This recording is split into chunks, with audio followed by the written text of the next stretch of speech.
Küstüm şiirlere, kafiyelere. Çarşaf çarşaf yazsam yürek alınmaz.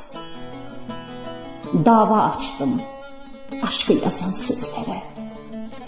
Cezam idam olsa sevdam sakınmaz.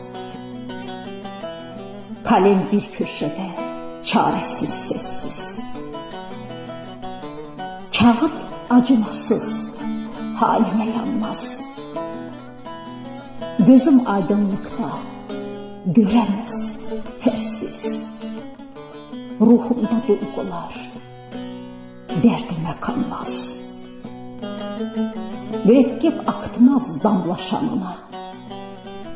Kalbim isyankar, huysuz, uslanmaz.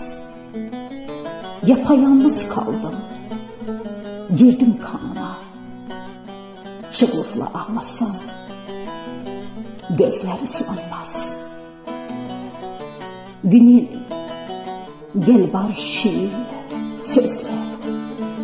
Kimseler derdini bilmez, anlamaz.